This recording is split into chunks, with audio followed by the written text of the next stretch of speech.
Well, it is a little bit crazy how much time I've put into this piece over the last many months. Years ago, I went through a bit of a crazy quilting phase, and by that I mean I made this one piece.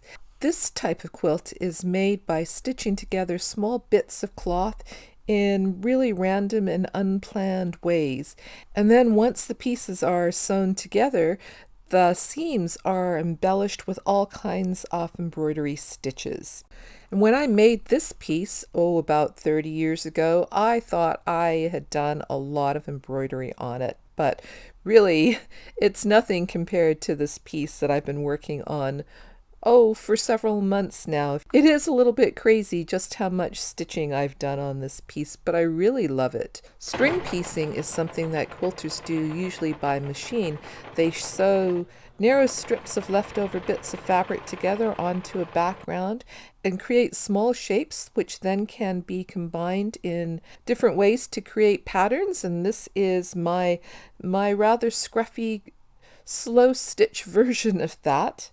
I first saw a project that looked like this on Annie Claxton's YouTube channel, and if you're interested in finding out how she made her piece, I will leave a link in the description box for this video.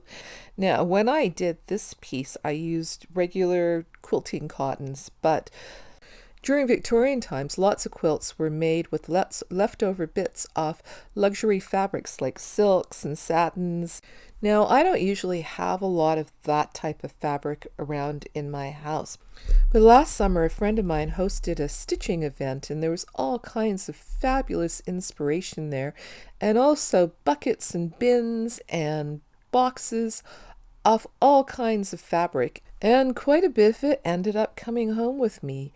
I already had quite a collection of these little squares of fabric, all precisely cut, not by me, by someone else. And so I set to work cutting out these beautiful pieces of fabric, like this moire upholstery fabric that looks like it has a oil slick watermark pattern on it. The way that I work is very intuitively, so I just would cut one piece of cloth to size, baste it down onto the background fabric starting in the middle, and I didn't worry about the ends hanging over the edge or anything like that. And then I'd grab another piece of cloth, a different type of cloth, and stitch that on beside it. Now, I did set a few rules for myself. So all of my strips of cloth got laid down at an angle side by side, and I varied the colors. So each strip had a different fabric and a different color. So I didn't repeat any of the colors in any one square, but I did repeat all of the colors, and I did use all of the colors in many different places over the whole piece. And then once I had stitched everything down, I trimmed off the end bits, and believe it or not, I actually even found a way to use up those tiny little bits that I'd cut off. Those teeny tiny little scraps became the dress for this piece that I've been working on as well.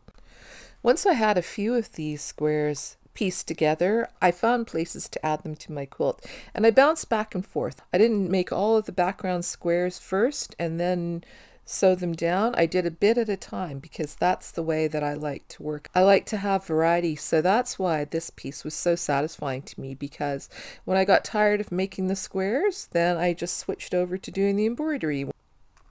When I got tired of the embroidery, I went back to making more squares. It's pretty crazy to me that my quilt started out looking something like this, and now after many months and hours stitching and a hole in my fingertip, my quilt looks like this. And I'm almost done. As always, I hope you liked this video, and I look forward to seeing you again soon. Bye for now.